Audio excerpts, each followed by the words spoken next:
It is now our distinct pleasure to welcome the fierce and fabulous Dawn Chafe, co-owner and executive director of Atlantic Business Magazine, to the stage to say a few words and lead us into the CEO of the Year Award and interview. We always hear about people who start from rock bottom. What if you start below rock bottom? If you were to go back to the 1990s, this person's organization was $1 million in debt. I think they had a $4 million annual budget, and every year there was a deficit, and a $1 million deficit. They made a very strategic decision that they chose to change. They could have accepted that their circumstances were devastating and not done anything. They chose change. They played the long game. There was a lot of trial and error. There was not, they did not have success overnight. But by continued investment and determination, they thrived. They now have interests in gaming, hospitality, real estate, health and wellness, and commercial fishery. They're today one of Cape Breton's largest employers. In 2021, after 33 dedicated years, this CEO made the boldest move of his career. Working together with 6 other communities and a corporate partner, he led the billion-dollar acquisition of Clearwater Seafoods. It was, yes. You know where this is going. It was a transformational deal that will provide generational wealth and sustainability. He is a member of the Order of Canada, a member of the Nova Scotia Business Hall of Fame. He has 3 honorary doctorates, a Lifetime Achievement Award from the Canadian Council of Aboriginal Business, and tonight, he adds the additional title of 2022 CEO of the Year for the entire Atlantic region. He is the first Indigenous person to hold this title.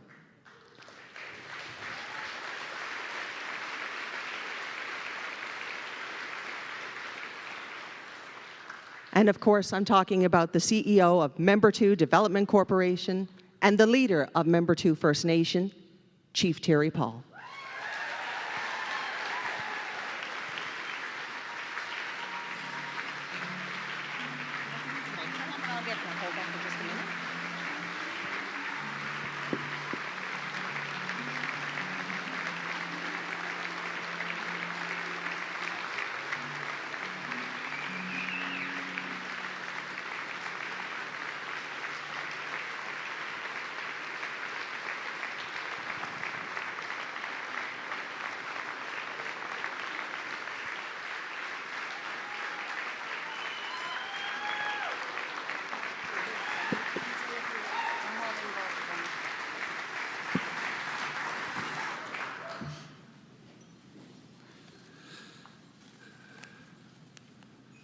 Wow.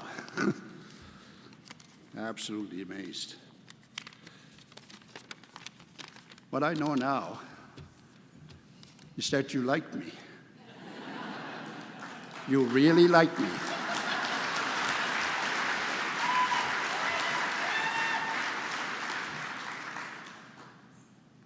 But very seriously, this is an incredible honor, and I am completely humbled to accept the top CEO of the year for 2022.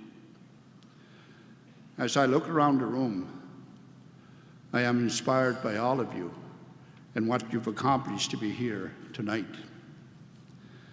As CEO in Membertou, our mandate is incredibly important.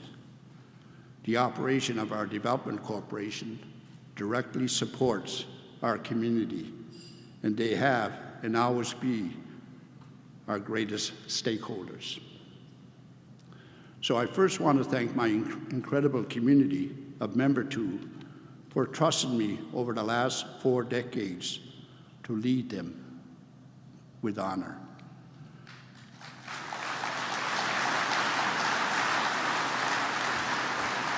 Thank you.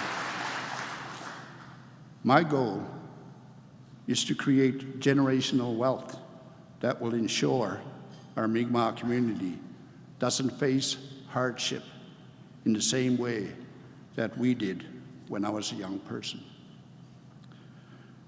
To my team, who is joining me tonight, I am grateful to work each day with driven, capable people who move us forward. You never shy away from big ideas, and together we have built the vision.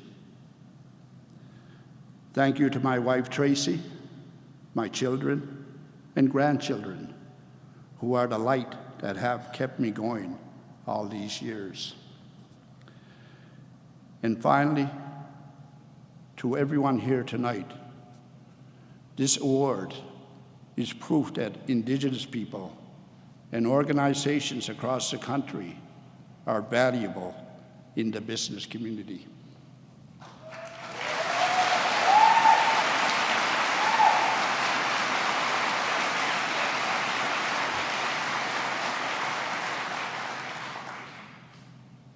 Working with Indigenous business can change the game and ensure that we all win together. I often say, you have to play the game and play to win. And tonight, this win is for all Indigenous CEOs in Nova Scotia and across Canada. Thank you so much for this truly remarkable honor. Walalia.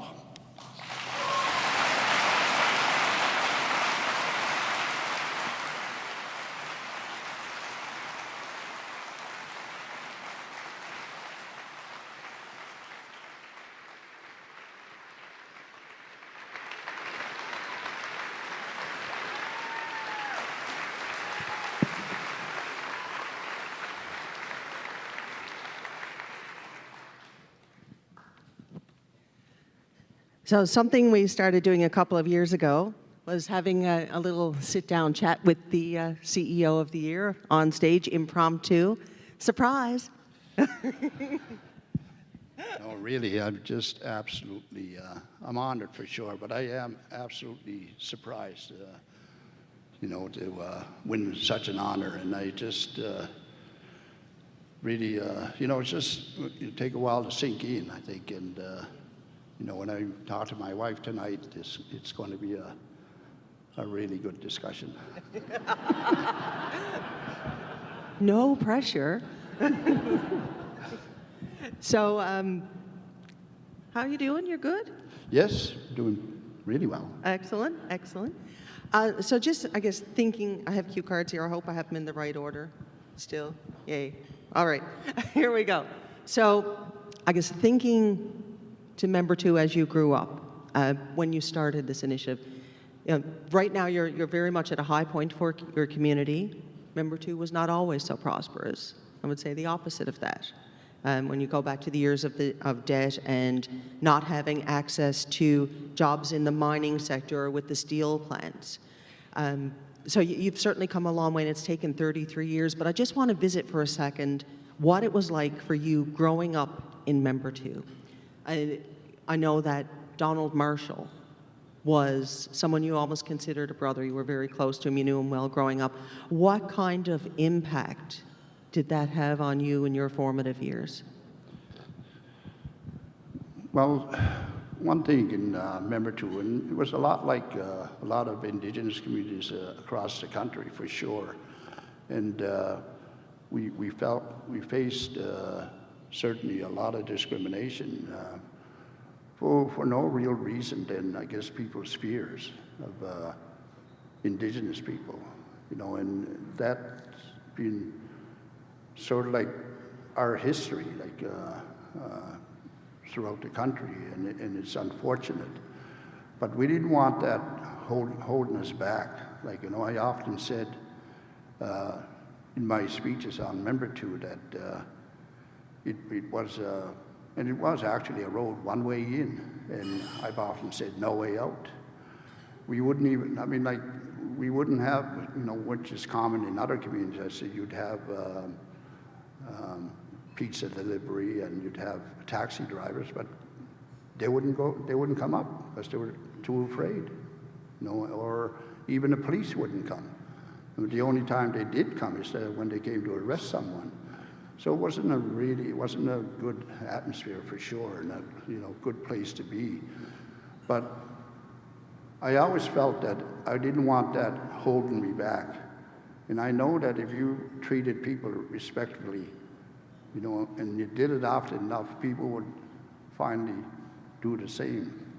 So, and I did, and I found out that there is a lot of people, a lot of real good people that are not Indigenous that do want to do something, that do want to help, and also believe in us. So it was that, where I just wouldn't let the position, and the position was that let's put the Indians on an Indian reserve and they'll fade away. But we never did.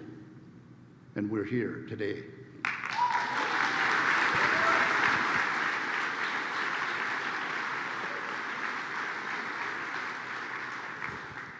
Now, as a young man, you did like a lot of Atlantic Canadians did, and you left Membertou, you left Nova Scotia, and you went to Boston, pursuing opportunities there, and you were quite successful in Boston. Did you ever think when you left that you were going to come back? No, I really didn't. Like a lot of other people, when it was a choice between, back at that time, either going to Boston or Toronto. And most of the Indigenous people went to what we call the Boston States. So that's pretty well the New England area. And initially, we went, considered, I guess, migrants, to pick blueberries, and that was our living, and that was our chance to provide clothing for our children in order for them to go to school. So at least it was a source of earnings that we could have during the summer, and also it was like our summer vacation, really. But really, it's back-breaking work, but back then the money was good. But we also continued on to the big city of Boston, and I went there, and I really didn't think about coming back. I certainly missed home, that's for sure, but I needed to provide, some kind of income for my family. So, but as time went by, as years went by, in working in Boston, I started to realize that there's a lot more to life than being on the reserve and depending on the government for what they call handouts, because that's what it is. And I've learned from other tribes in the United States on what they did, and also worked with the Harvard Student Council to help us develop much-needed services in Boston.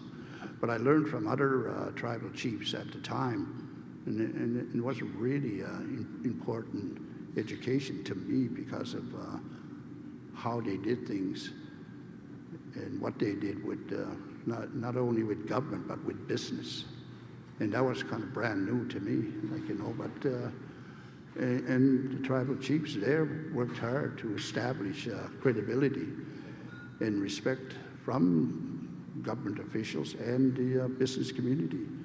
And I could see their communities thriving, where they were able to get contracts with businesses, especially with businesses that had been awarded government contracts. And there's a law in the United States that when you get government contracts, they're very encouraged to work with Indigenous and other minority groups to help them move up. So I took that knowledge and brought it back home. But anyway, I remember traveling all around New England, and in fact, I remember taking a flight from from Vermont at the time. Well, Boston to Vermont return, and it was all of $37, the plane ticket. And Wow. it was amazing. But I was sitting there waiting in the lounge there, waiting for my flight, and I seen the what they call the Green Mountains in Vermont. And I don't know if people heard of the Green Mountains or the Green Mountain Boys in the Army, but it was, I seen them, and they were about like 30 miles away, actually, in reality, but they looked so close. And I had a real good job in Boston, working for the Boston Indian Council to do services for indigenous people across New England. I got homesick. I got homesick because the Green Mountains looked very much like Cape Breton. Wow.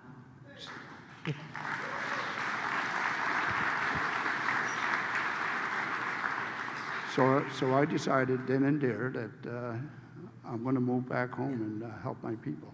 Wow. In the introduction, my opening remarks, I talked about 30 years ago, you and your community chose change. And that's an incredibly powerful thing, to choose change and decide that you're going to make it happen. But it hasn't been an easy road. There have been failures along the way. I guess my question is, did you ever want to give up? Did you ever think we will never succeed? Oh, I had that. I had that certainly, that feeling creep into my mind, like, and it's tough. You get into that situation where, one just, maybe it's not worth it, or maybe it's not going to happen. People are not changing, and maybe just go back to Boston, and just provide for my family. But there was little successes, which helped a lot, and the people in the community saw what I was trying to do, and I got a lot of support from the people in the community, particularly the ones that got really well educated, and they couldn't live on the reserve with the education they had, so they moved away, and they worked in various private businesses, government, and in the health field too, and at that time when we were deciding, we're going to change, we decided to bring people home that had that education, that had that experience, to help us realize the vision that I had, and that for them to adopt that vision. That's brilliant, and bringing people home just like you came home to build your community. Yes, and some of them are here.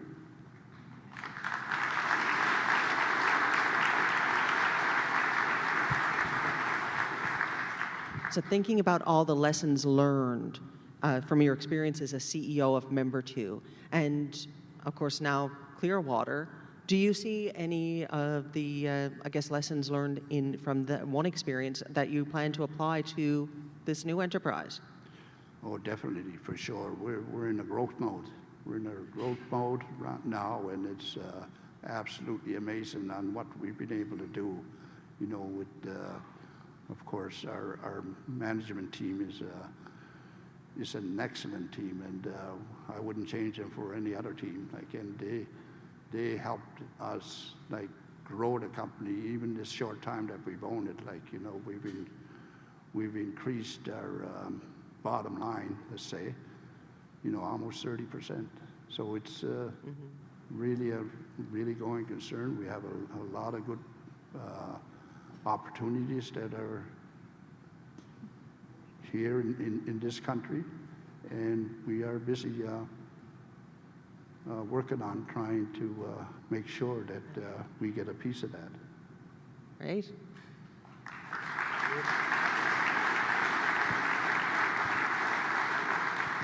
I guess, so this is going to be my last question for you, and probably one that your colleagues at the table are hoping you're going to say no to, with a very definitive no. Are you thinking about retiring? I thought about that a number of times, and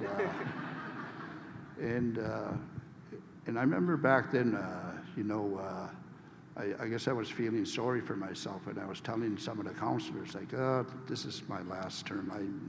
I just can't take it anymore, and that. Like, I need time for myself and that. And one of the councillors said, Chief, I don't think you should be doing that. I don't think it's right of you to do that. And he said, what I mean by that is that if the people were good enough to put you in, you should allow the people, you know, you should be good enough to allow the people to kick you the hell out.